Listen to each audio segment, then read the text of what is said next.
are the same measurement, 80,000 miles. Its three principal peaks, which are made of iron, silver, and gold, beautify all directions and the sky. This mountain, the mountain also has other peaks, which are full of jewels and minerals, and are decorated with nice trees, creepers, and shrubs. The sounds of the waterfalls on the mountain create a pleasing vibration.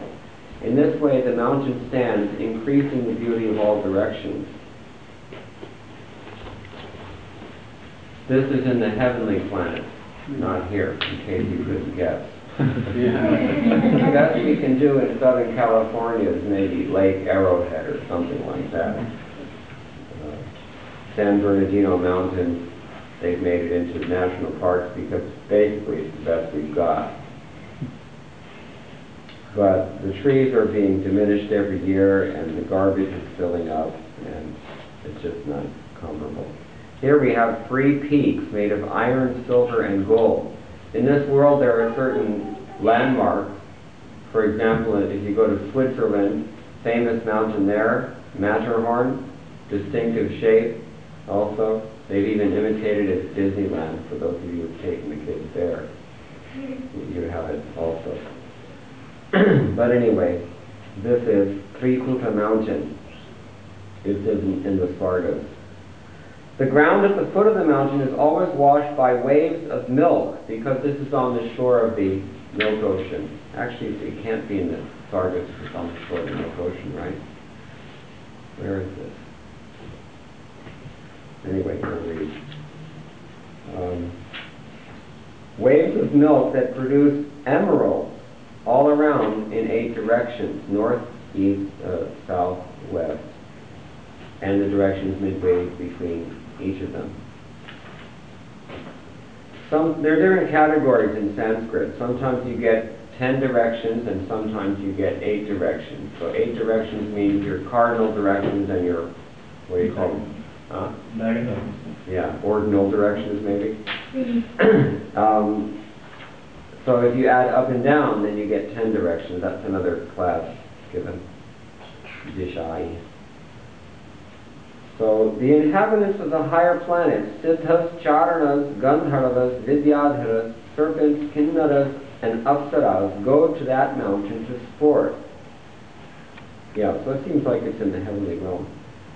Thus, all the caves of the mountain are full of these denizens of the heavenly planets. Just like here, people go for their summer vacation to Yosemite. How many people here have been to Yosemite? I've also been.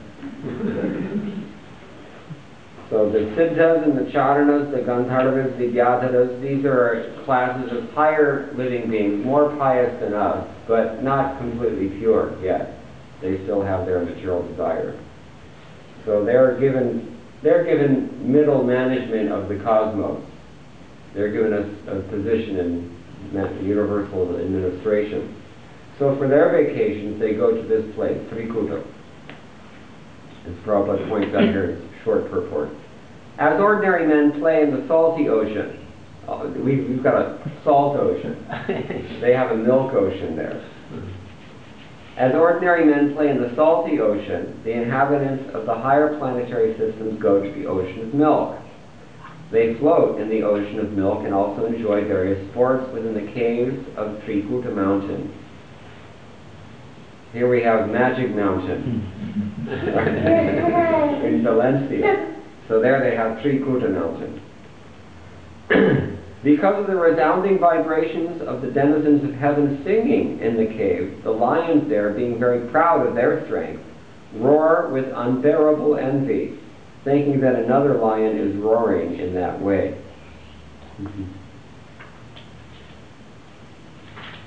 So this is the material world, isn't it? No matter what your position is, there's always envy there.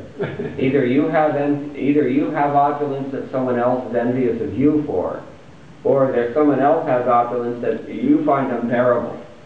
Sridhar Swami, in the first canto of the Srimad Bhagavatam, he comments there on the word that is used in the beginning of the Srimad Bhagavatam, nirmatsara. So he says matsara means parodkarsha asahanam, to be unable to tolerate another's rise to prominence or another's opulences. That's the nature of material life. And we all have that disease to one degree or another. We check out what kind of car the neighbors are driving or our friends, and we make sure that, you know, we don't fall below that level. Isn't it? So that's matsara. That's actually envy. Because we can't tolerate that somebody's outshining me. Isn't it? This is the problem. So everybody who has this, they end up with a material body. Even here we see there are very pious denizens. They're in the material world, in the material world, but even in Sarga, they're still envious. And the lions there in that place, they can't stand it. Now,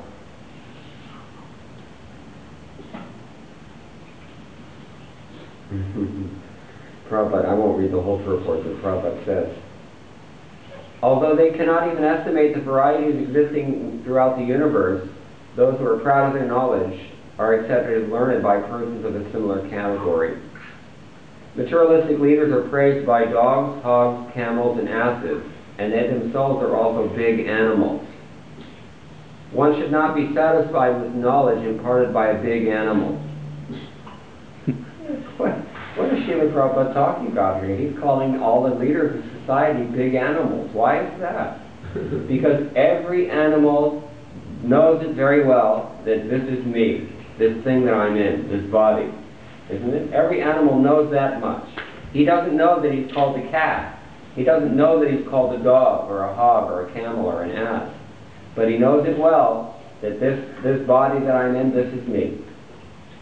Therefore, if we also have this level of awareness and assumption that we understand who we are, even though we're completely absorbed in this temporary thing that's going to be taken away from us in due course of time, we're no better than animals. Dharmasya hina pashubhisamana, Hitopadesh tells us. We are the dogs and the cats. They're eating, they're sleeping, they're mating, they're defending. And thank you very much, Mom. You're a very good girl. Dogs and cats are running around on their four legs, seeking after food, seeking after sex, looking for a fight, right, to defend those things.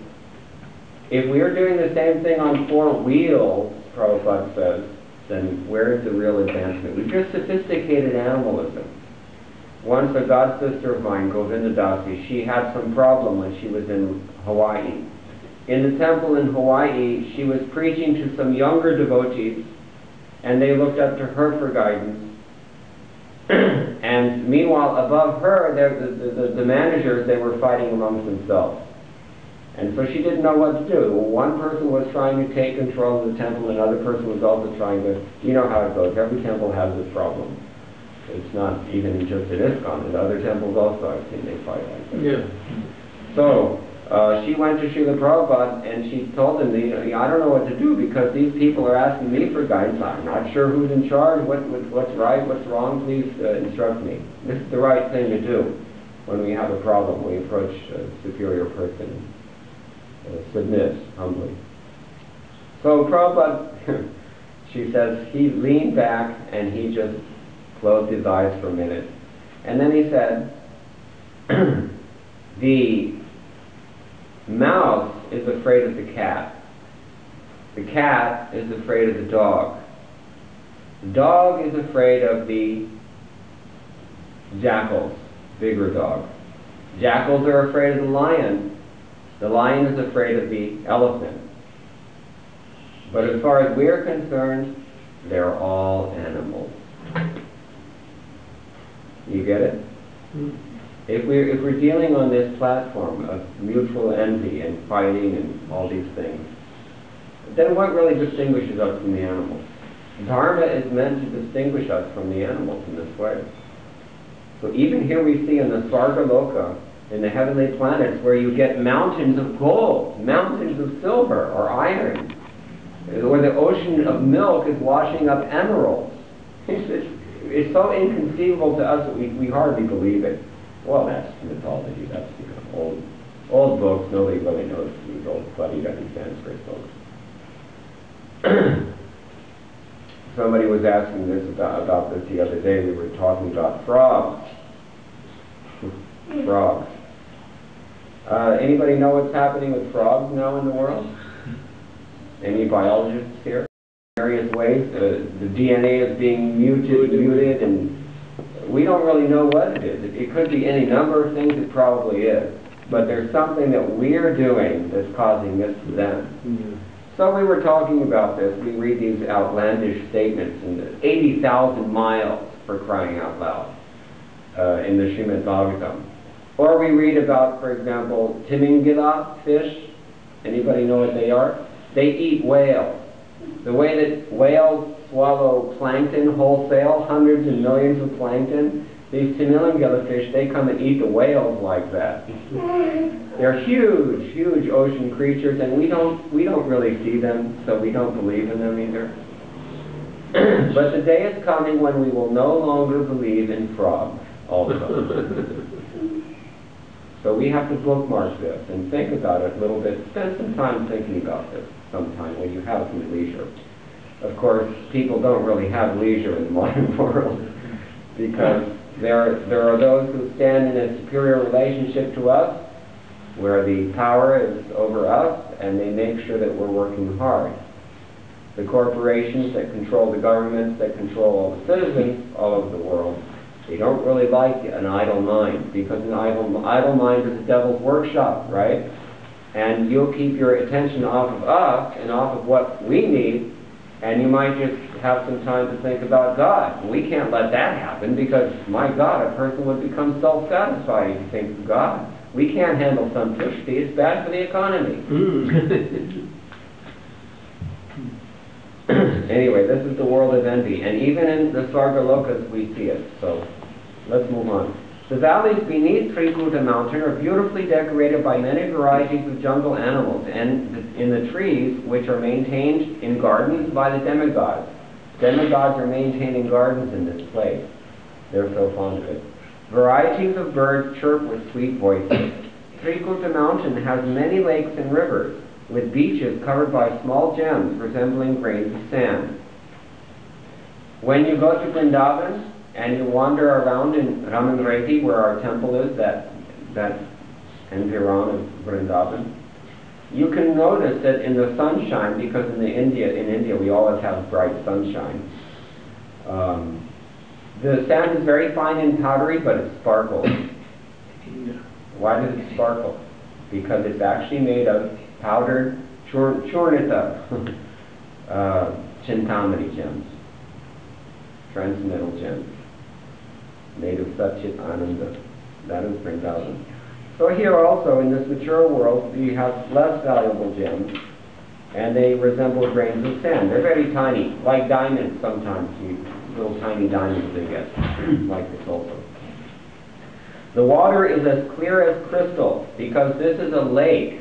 It's coming from rivers off of Trikuta mountain, and it's water, this lake, and it flows into the milk ocean. Just like in India also, water always somehow finds its way into the milk, right? Have you noticed? That's cheating propensity that marks the nature of the conditioned soul. So anyway, the water there is clear as crystal. How many people here have been to Catalina Island? Yeah, one person. So I don't know, maybe when I was a kid I went there and the water was so clear that you look down and see the bottom of the ocean 30 feet below. Yeah. Is it still like that? Yeah, it's still like that. Oh, I'm impressed. Yeah, because I also used to see when I was a kid seals and sea lions playing off of the coast of Palos Verdes. And sometimes they would even come into Marina del Rey, which in those days was just recently completed. You don't see them anymore, I think. I saw them a few years ago. I don't know. Pretty rare now. Pretty 10, rare. 15 years ago I saw. So, class those along with the frogs. And people will refuse to believe that there were ever such a fanciful creature, the sea lion, right? They put it in the class with mermaids and other such things. So anyway, we're talking class. So anyway, the demigods, they bathe in this crystal clear water, the apsaras, the demigod damsels. And their bodies lend fragrance to the water and the breeze, thus enriching the atmosphere.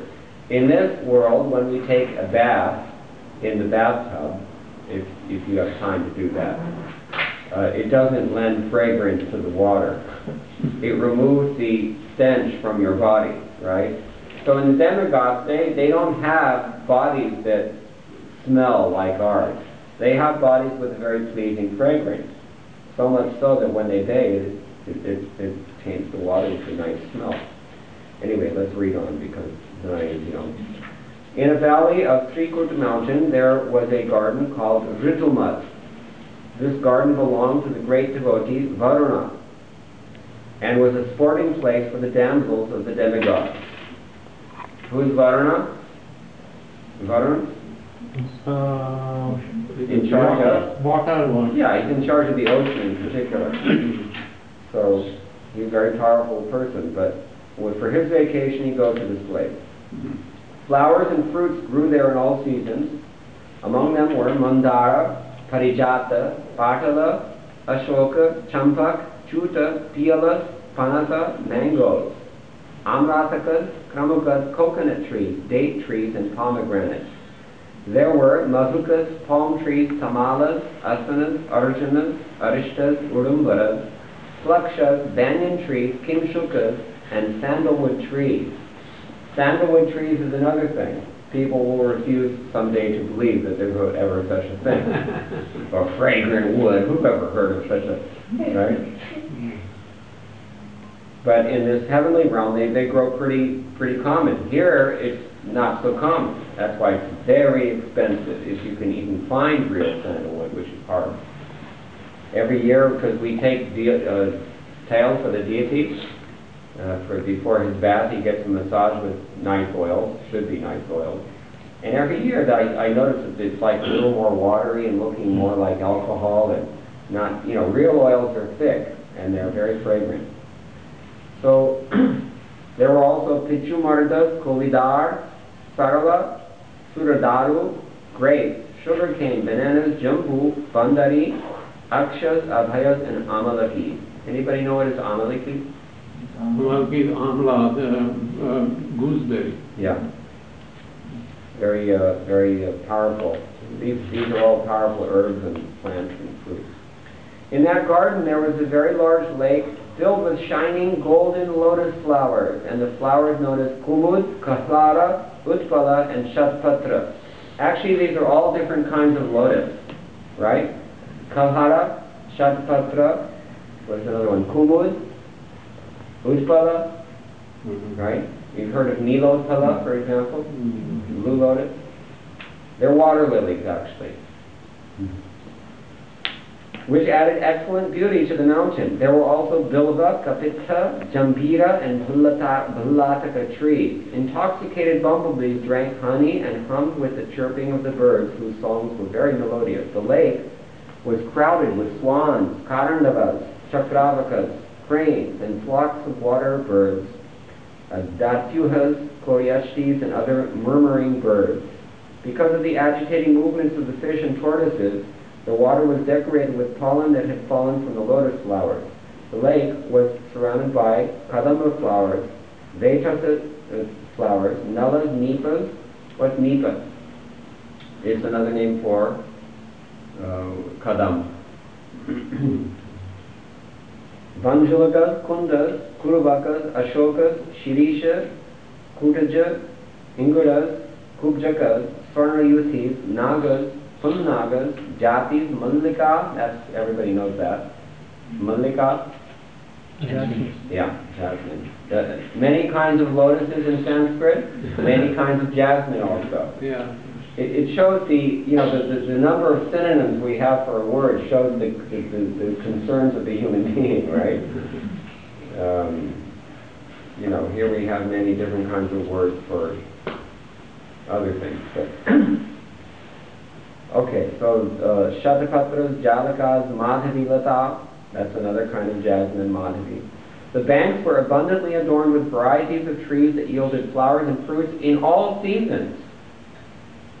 That's the difference between Los Angeles and heaven. Thus, the entire mountain stood gloriously decorated, we can say quite frankly. The leader of the elephants who lived in the forest of the mountain, Trikuta, once wandered toward the lake with his female elephants. He broke many plants, creepers, thickets, and trees, not caring for their piercing thorns. When you're an elephant, you can do this. I saw an elephant in South India. We were on Padayatra in the 1980s. And this elephant was coming along with the party. We had an elephant with part of our entourage. And this elephant would just, at leisure, he would step aside off the road and pull up a tree and just toss it for fun. You can't do this. Only you would watch this tree sailing through the air. So,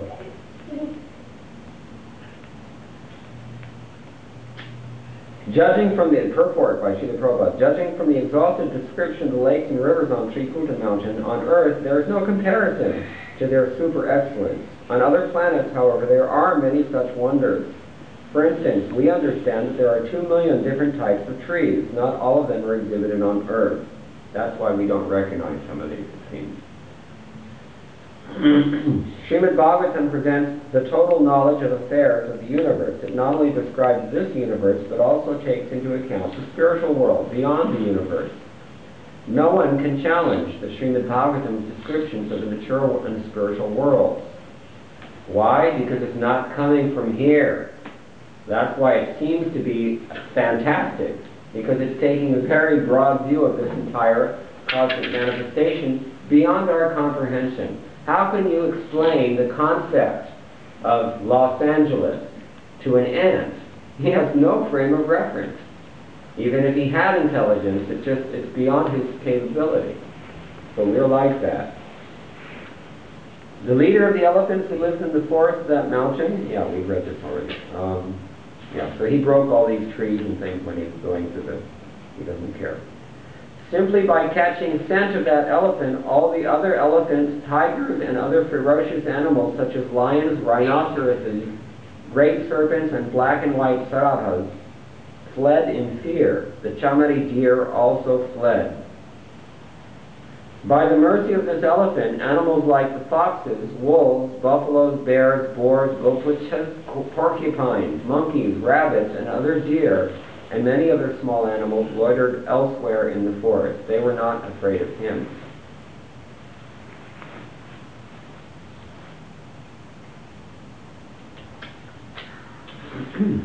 Like a human being, surrounded by the herd's other elephants, including females, and followed by the young ones, Gajapati, the leader of the elephants, made Trikuta mountain tremble all around because of the weight of his body. He was perspiring, liquor dripped from his mouth, and his vision was overwhelmed by intoxication. He was being served by bumblebees who drank honey, and from a distance he could smell the dust of the lotus flowers which was carried by the lake, carried from the lake by the breeze. Thus surrounded by his associates, who were afflicted by thirst, he soon arrived at the bank of the lake. The king of the elephants entered the lake, bathed thoroughly, and was relieved of his fatigue. Then, with the aid of his trunk, he drank the cold, clear nectarine water, which was mixed with the dust of lotus flowers and water lilies, until he was fully satisfied. Like a human being who lacks spiritual knowledge and is too attached to the members of his family, the elephant, being illusioned by the external energy of Krishna, had his wives and children bathe and drink the water. Indeed, he raised water from the lake with his trunk and sprayed it over them. He did not mind the hard labor involved in this endeavor. By the arrangement of providence, O king, a strong crocodile was angry at the elephant and attacked the elephant's leg in the water. The elephant was certainly strong, and he tried his best to get free from this danger sent by providence. We were talking about envy. Here it is. Hey, you're on my turf. That's what the alligator is thinking. After all, the alligator belongs in the water. The elephant doesn't belong there. He's intruding on my space. This is his concept.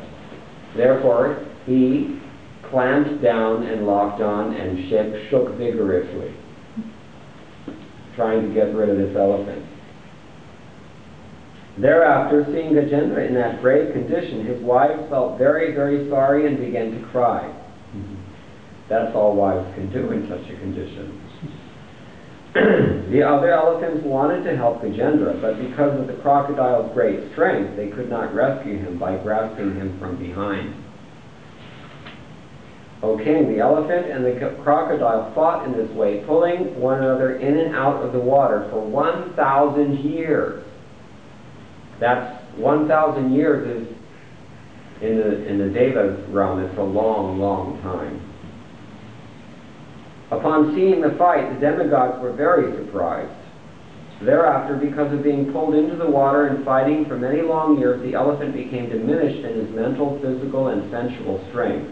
The crocodile, on the contrary, being an animal of the water, increased in enthusiasm, physical strength, and sensual power.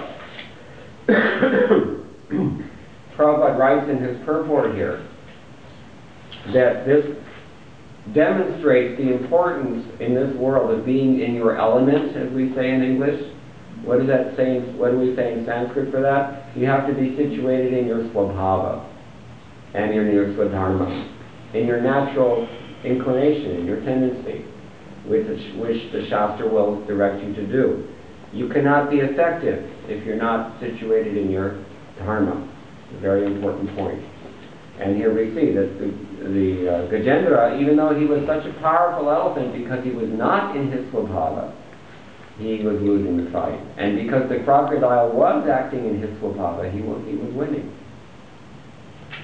When the king of the elephants saw that he was under the clutches of the crocodile by the will of providence, and being embodied and circumstantially helpless, he could not save himself from danger. He was extremely afraid of being killed.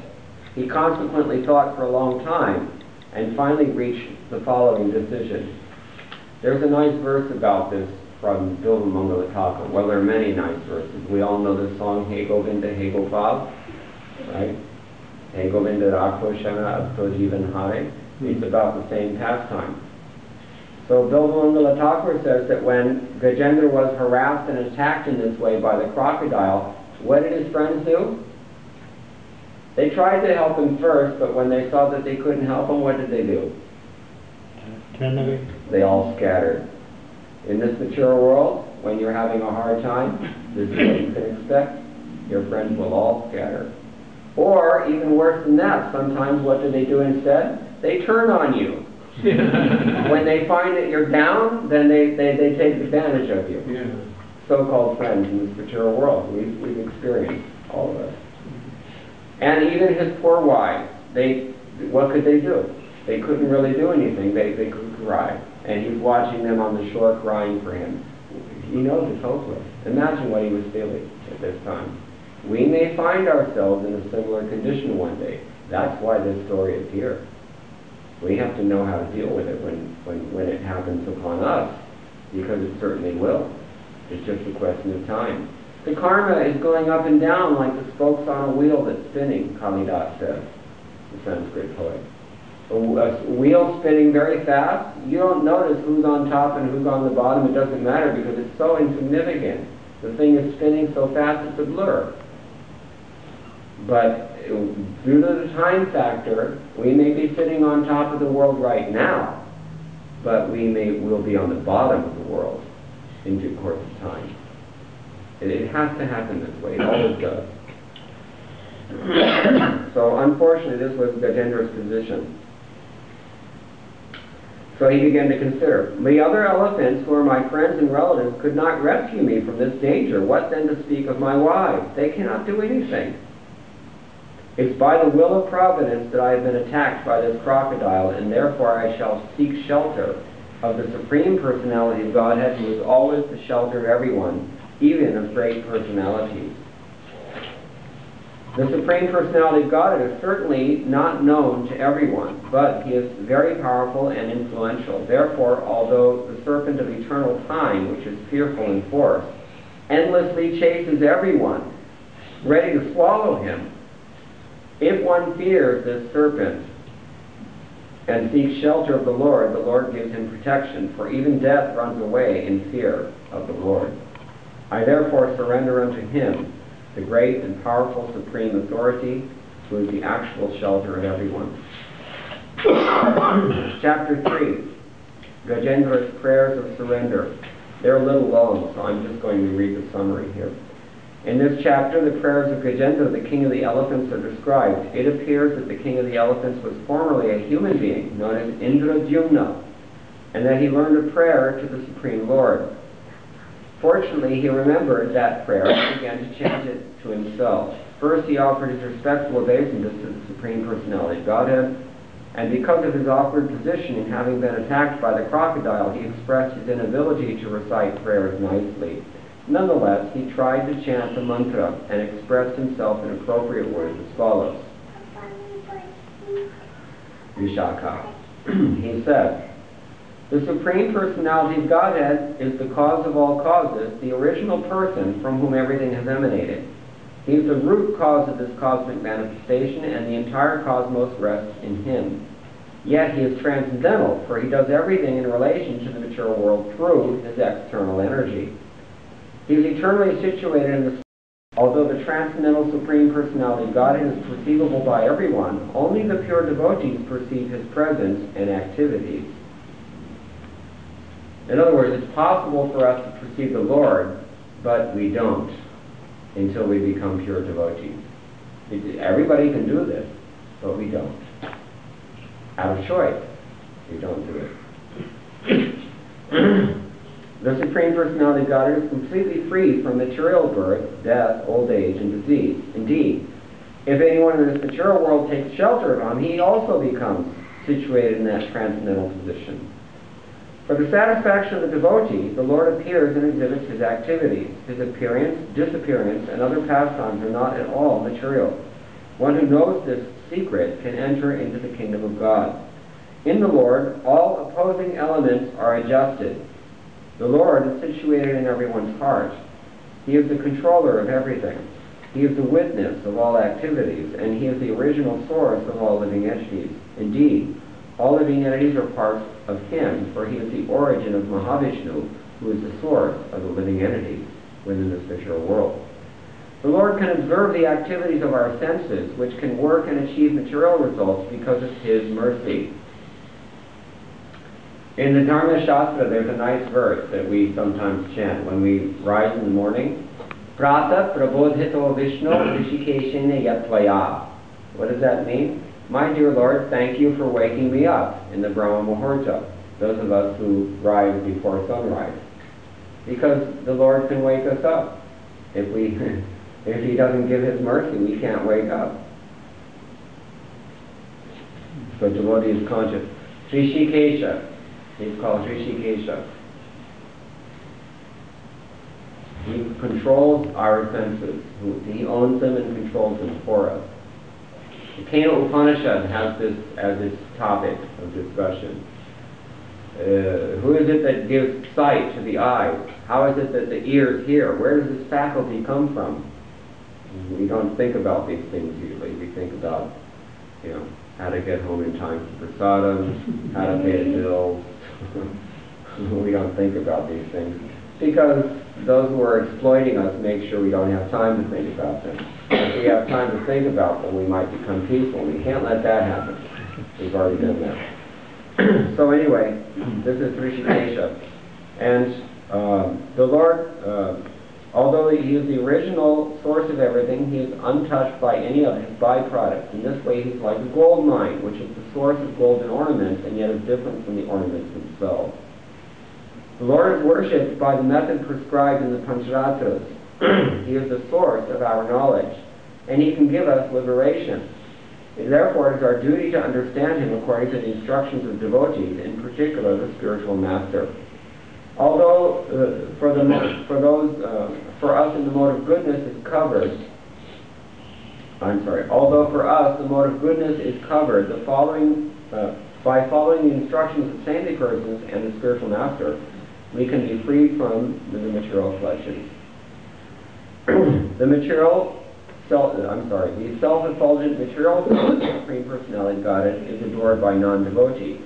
That's the Virat Rupa, this imaginary form of the universe as God. His impersonal form is adored by those advanced in spiritual knowledge, the Jnani. And the feature of localized Paramatma, Supersoul, is appreciated by the yogis. But his original form as a person is understood only by devotees. That Supreme Personality of Godhead is competent to dissipate the darkness of the conditioned soul through his instructions in Bhagavad Gita. He is the ocean of transcendental qualities and can be understood only by liberated persons freed from the bodily concept of life. By his causeless mercy, the Lord can rescue the conditioned soul from the material flesh and enable him to return home, back to Godhead, to become his personal associate. Nevertheless, a pure devotee does not aspire to go back to Godhead. He is simply satisfied with executing his service in this material world. A pure devotee does not ask anything from the Supreme Personality of Godhead. His only prayer is to be freed from the material conception of life and be engaged in the Lord's transcendental loving service. In this way, the king of the elephants, Gajendra, offered prayers directly to the Supreme Personality of Godhead without mistaking him for one of the demigods. None of the demigods, therefore, came to see him, not even Brahma or Shiva. Rather, the Supreme Personality of Godhead, Narayana, seated on Garuda, personally appeared before him, Gajendra, by lifting his trunk, offering obeisances to the Lord, and the Lord immediately, Gajendra, by lifting his trunk, offered obeisances to the Lord, and the Lord immediately pulled him from the water along with the crocodile who had captured his leg. Then the Lord killed the crocodile with his disc, Sudarshan disc. He sent it flying and it sliced off the head of the crocodile like a razor. Then the Lord killed the crocodile and thus rescued Gajendra. Now we have the final chapter. Chapter 4. Gajendra returns to the spiritual world. This fourth chapter describes the previous birth of Gajendra and the crocodile. It tells how the crocodile became a Gandharva and how Gajendra became an associate of the Supreme Personality of Godhead. There was a king on the Gandharva planet whose name was... She knows. Hoo-hoo. The king's name was Hoo-hoo. Can you say that, kids?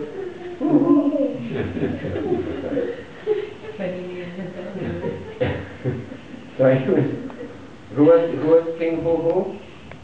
Who did King Hoo-hoo become? He was a Gandharva named Hoo-hoo. And who did he become?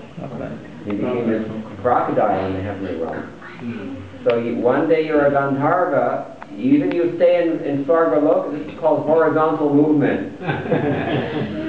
You stay in Gandharva Loka, but you go from a demigod to a animal. It's actually not horizontal, you're going down a little bit. See? So they're all going up and down. So this was King Hoo-hoo, and he was enjoying with women in the water, and while enjoying, you know, sometimes we tease our wife, or we play with the kids, and we pull on their legs and do other things in the water. So that's what he did. But it wasn't his child or his wife whose leg he pulled. Whose leg was it? Anybody know? Srimurti knows. It was Devala Rishi. It was a sage. So he committed an offense to the sage. See? So sage Devala Rishi was also taking a bath in the water. And this King Hoo-hoo, while enjoying with his wives, he pulled on the leg of Devala Rishi. Upon this, the sage became very angry and immediately cursed him to become a crocodile. So there are accidents even on royal roads, Prabhupada says. You may make it to Svargaloka, but, you know, we all make mistakes. And even he's a Gandharva in Svargaloka, but because of this offense, the sage became angry and cursed him, now you're going to become a crocodile. See? So he ended up in this form. King Huhu was very sorry when cursed in that way, and he begged pardon from the sage, who in compassion gave him the benediction that he would be freed when Gajendra was delivered by the personality of Godhead. Thus the crocodile was delivered when killed by Narayan, because we heard a minute ago that Narayan sliced off the crocodile's head. You might have thought, well, hey, I mean, you know, what did the guy do? But actually he had this deeper vision than we generally have. We can see a little bit of the present, correct? A little bit of what's happening now, we know. We don't know everything that's happening now, right? And how much do we know of the past? Only within our limited experience. How much do we know of the future? Even less, right? But these sages, they know everything. And Krishna also knows everything. So he's got the big picture that we're missing. So he sliced off the head of this crocodile, but he was actually doing him a favor. See? By removing him from that curse that he had received by offending the sage. So when Gajendra, by the mercy of the Lord, became one of the Lord's associates in Vaikuntha, he got 4 hands. So while the Lord benedicted this King Huhu, or the crocodile rather, by reinstating him in his previous condition, he also benedicted Gajendra, who took shelter of him, by sending him back home, back to Godhead. He didn't give him his wives back. He didn't get to go home with the kids that night for supper, right? But he did go back to Godhead. And of course, when one person goes back to Godhead, all the relatives also go. The forefathers. 21 generations, Narsimha told Prahlad. 21 generations will also be delivered.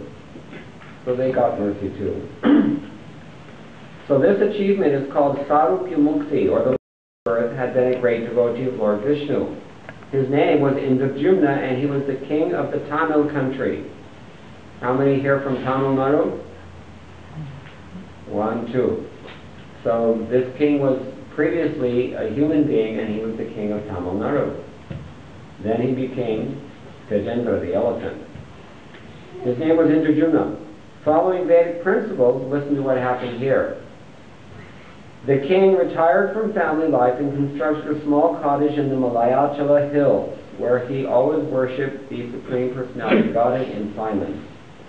Agastya Rishi, along with his many disciples, once approached King Indradyumna's ashram. But because the king was meditating on the Supreme Personality of Godhead, he could not receive Agastya Rishi properly. Thus the Rishi became very angry and cursed the king to become a dull elephant. So there's 2 curses going on here. In accordance with this curse, the king was born as an elephant, and he forgot all about his previous activities in devotional service. So even you have such a pious birth, you're the king of a pious country like Tamil Nadu, and you do everything right, but one day you commit some offense like this, and the sage curses you, and then you become an elephant. You're still going to Svarga. You're still getting the result of your piety, but not in the way that you imagined, right? Like somebody told me one joke. It was a poor farmer in India.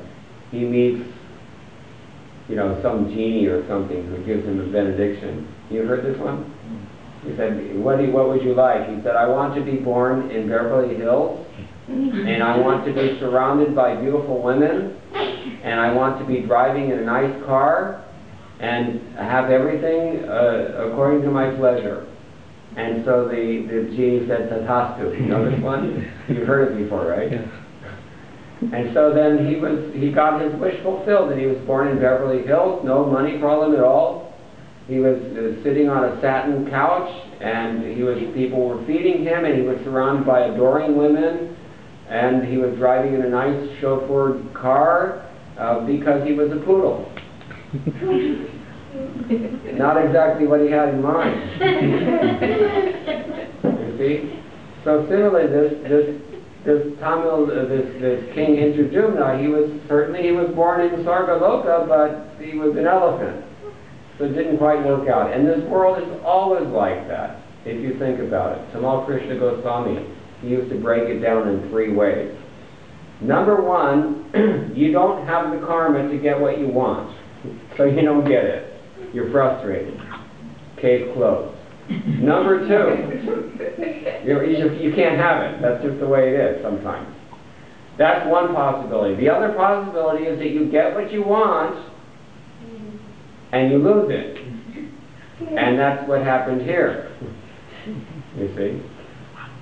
And then the third possibility is that you get what you want and you don't lose it, but you find out that it's not really all that it's cracked up to be, and you're not satisfied, and so you go looking for something else. And that, if the other two don't happen, that would definitely happen. Right? That's why, I mean, you can only eat so much. You have nice prasadam, but after some time you push it away. Right? Or suppose you say, I just love rasgulla, right? Nice sweet, Bengali. Okay, so you can only eat that from now on. Will you be happy? Only rasgulla, nothing else. It doesn't work. So this material world is like that. It's designed in such, it's a setup. It's designed in such a way that you're going to be frustrated one way or the other. It is guaranteed. It's not supposed to work. Now this should make you think.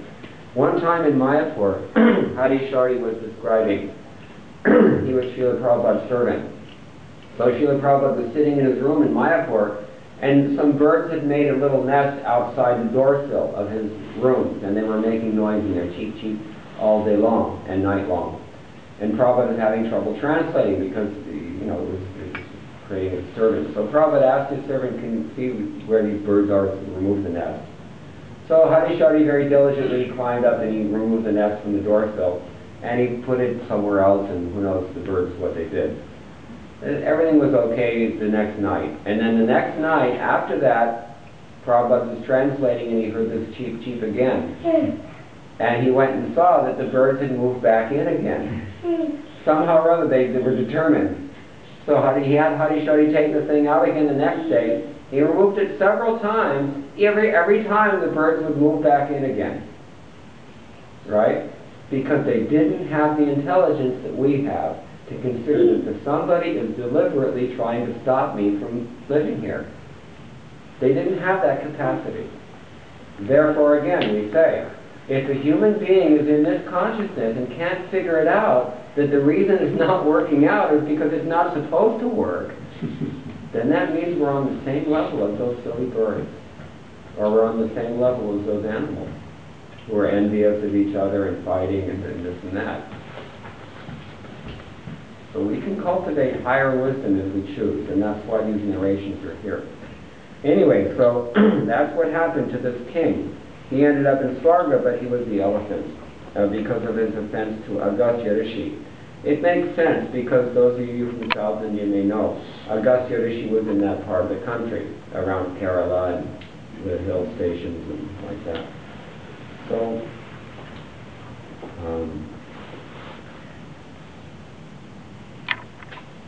nevertheless, in his birth as an elephant, when he was dangerously attacked by the crocodile, he remembered his past life in devotional service and remembered a prayer that he had learned in that life. So the samskars of bhakti, when you perform bhakti, you are planting this seed for future fructification. And the samskars will always be with you, even if your conscious mind doesn't register. Because especially at the time of death, if you don't know, anybody here been close to death yet? Nobody. See, we don't know. Or if you've seen someone who's close to death, they lose it. They all lose it. They can't process anything. The rational mind shuts down. The senses no longer work with each other. Neither do they work independently. Nor do they deal with the brain. The whole system just goes haywire. And you lose control totally. And you're just, at that point, you're at the mercy of the material nature or of the Supreme Personality of Godhead, as the case may be. And this is coming for all of us. Everyone is going to die. And we don't know when. It might be tonight. It might be in 60 years. It might be in 3 years. It never comes when we're ready for it. It always comes in a way we don't expect, almost always, and it's real. It's 100% mortality rate in this room. My mother always used to say, bless her heart, before she died, she always used to say that if I get to the point where I can't live without, like, you know, tubes and everything artificial, I don't want to go there. I just don't do that. Don't let them keep me hooked up on a life support sort of whatever. And that was her position for as long as I could remember. For 20, 30 years she had this. But when the moment came, after she had a massive heart attack in 2006, when the moment came that the doctors told us she has days left only, she'll die for sure. And we told her that, Mom, you know, we have a choice. The doctor's giving us a choice. We can either unplug this thing right now and you won't be able to breathe anymore, and you'll die. Or we can leave you on the life support and you may not come back again. Ever again. This may be the situation that you've always told us you don't want. Anybody want to guess what my mother chose? Don't pull the plug. Everybody freaks out at the time of death. Everybody. Because none of it, we don't even have a concept of what it is. We're so intoxicated by this material energy and so inebriated by this artificial ruse that has been created by the Maya of the Lord, just to condition us in a particular way. We're all living in our own world, literally. Vayur Gandhan Ivashayat, the Krishna says in Bhagavad Gita. As the air carries aromas, so there are that many world views and that many outlooks on life. Every one of us is living in a world that actually doesn't exist objectively. It only exists subjectively as the instrument of our own karma. There is a real world. It's not that this world doesn't exist, but none of us are in touch with the real world. We're all in touch with this illusory world that's a very carefully constructed artifice that is meant to keep us encouraged and bewildered in the influence of Maya. But if we, and Krishna says, Devi Hiesha Gunamai, Mama Maya Bhuratyaya, nobody gets over this thing. You cannot easily go outside of it.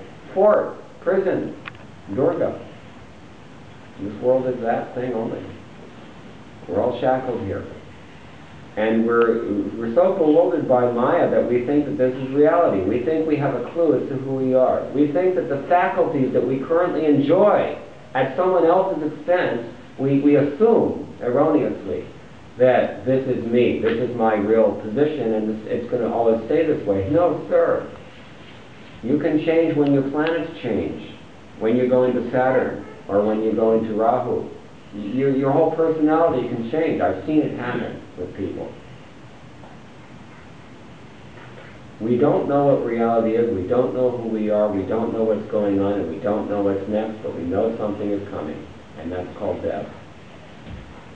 So anyway, Gajendra was in this position. He forgot all about his previous activities in devotional service, but because the bhakti samskars are so deep and so powerful, even in this dull elephant's body, still in Svarga, but as an elephant, he somehow, the subconscious memory of his previous piety came to his mind, and he remembered a mantra that he used to chant in his previous life when he was in Arjuna.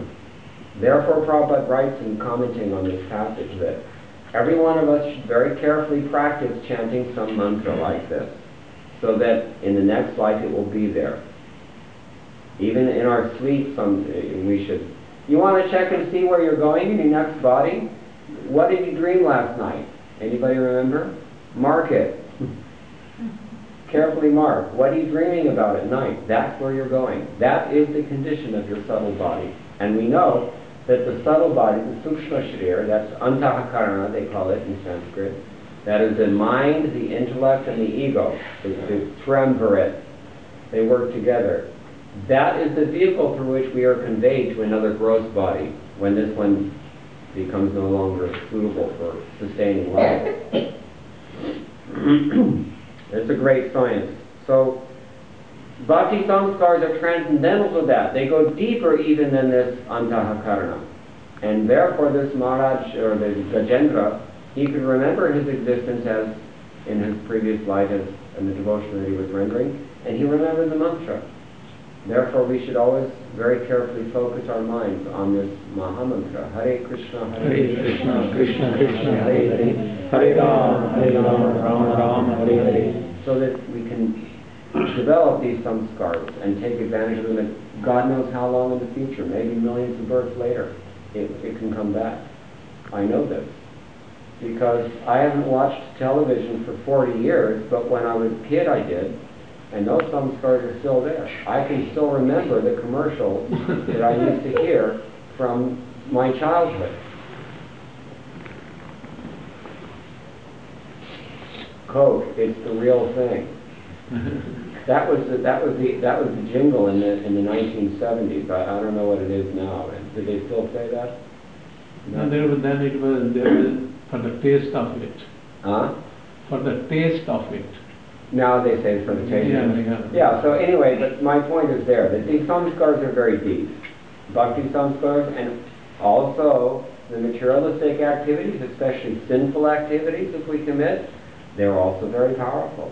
And they won't go away. They will stay imprinted on you, burnt into your microchip, as it were. Burnt into your psychology. And it's very hard to get rid of them. But Yam yam vapi smaram bhavam tyajanti ante kalevaram.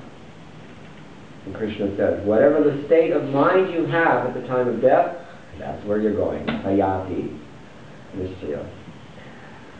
So he remembered his past devotional service. Because of this prayer, he again received the mercy of the Lord. Thus, he was immediately delivered and became one of the Lord's four-handed associates. Gajendra ki jai.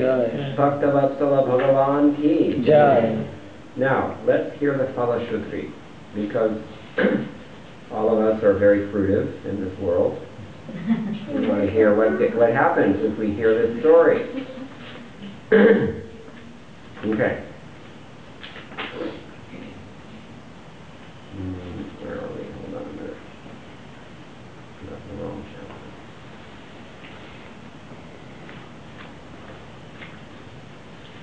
Okay. My dear King Parikshit, I have now described the wonderful power of Krishna as displayed when the Lord delivered the king of the elephants. O best of the Kuru dynasty, those who hear this narration become fit to be promoted to the higher planetary systems.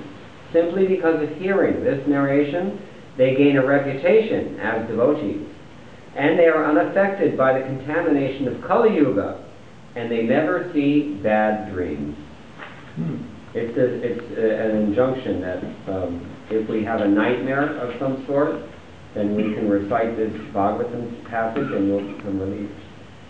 Therefore, after getting up from bed in the morning, those who desire their own welfare, especially the Brahmanas, Kshatriyas, Vaishyas, in particular the Brahman Vaishnavas, should chant this narration as it is, without deviation, to counteract the troubles of bad dreams.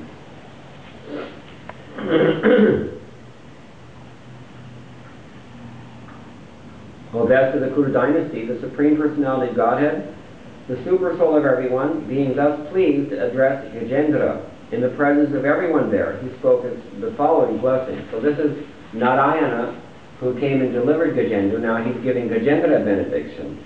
We've been given a benediction for hearing this pastime. Now let's hear what happened, what the Lord said to Gajendra. The Supreme Personality of Godhead said, freed from all sinful reactions are those who rise from bed at the end of the night, early in the morning, and fully concentrate their minds with great attention upon my form, your form, this lake, this mountain, the cave, the garden. What was the garden called? You know that. Ritumat.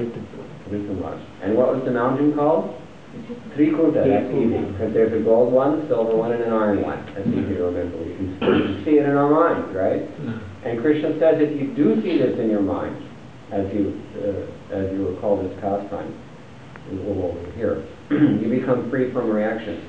So he says, this lake, this mountain, the caves, the gardens, the cane plants, the bamboo plants, the celestial trees, the residential quarters of me, Lord Brahma, and Shiva, the three peaks of the Trikulta mountain made of gold, silver, and iron, my very pleasing abode, the ocean of milk, the white island Shvetadweep, which is always brilliant with spiritual rays, my mark of Srivatsa, the coast of Hajam, my Vaijayanti garland, my club, Kaumotaki, my Sudarshan disc and Panchajanya conch shell, my bearer, Garuda, the king of the birds, my bed, Sheshanaga, my expansion of energy, the goddess of fortune, Lord Brahma, Narad Muni, Lord Shiva, Prahlad, my incarnations like Matsya, Kurma, and Varaha, my unlimited, all-auspicious activities which yield piety to he who hears them, the sun, the moon, fire, the mantra Omkar, the absolute truth, the total material energy, the cows and brahmanas,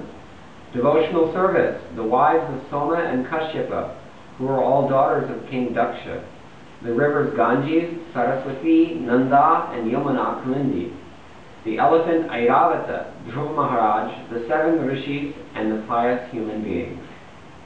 So if we remember these things, we become freed from sinful activities. I was in, what's his name, Nama Avatar's apartment this afternoon. He's got a nice view. He sees palm trees everywhere.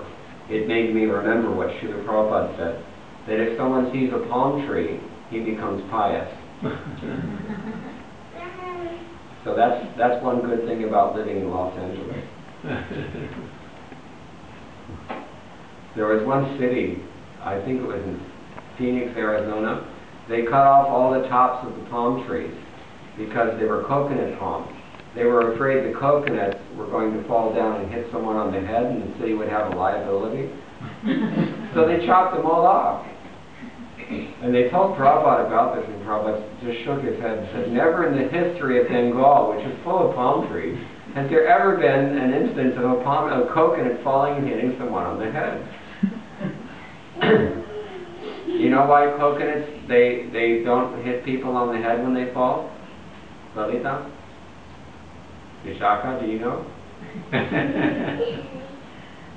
Vanya? The coconuts don't hit you on the head when they fall from a tree because they have three eyes. On the end of the coconut, you know they have the roses. They can see where they're going. So if they're falling down and they see a child like you there, then they're going to turn their course.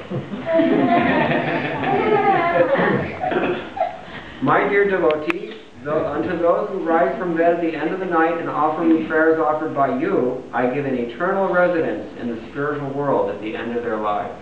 Wow, did you hear that? Let's read this again. This is Lord Narayan benedicting Gajendra. My dear devotees, unto those who rise from bed at the end of the night and offer me the prayers offered by you, I give an eternal residence in the spiritual world at the end of their lives. You go back to Godhead. If you wake up early in the morning, take a nice shower, put on tilak, sit down and recite this pastime. You'll go back to Godhead, he says, at the end of the slide. Recite or the stotra with which Gajendra... The stotra. Yeah. Yeah. So recite the stotra. Yeah. Ye mam stuvanti aneyanga. Yeah, the stuvanti. Those who recite the stotra. Sri Shukadeva Goswami continued. This is the last verse, kids, in case you're getting fidgety. After giving this instruction, the Lord, who is known as Rishikesha, bugled with his Panchajanya conch shell, in this way pleasing all the demigods, headed by Lord Brahma. Then he mounted the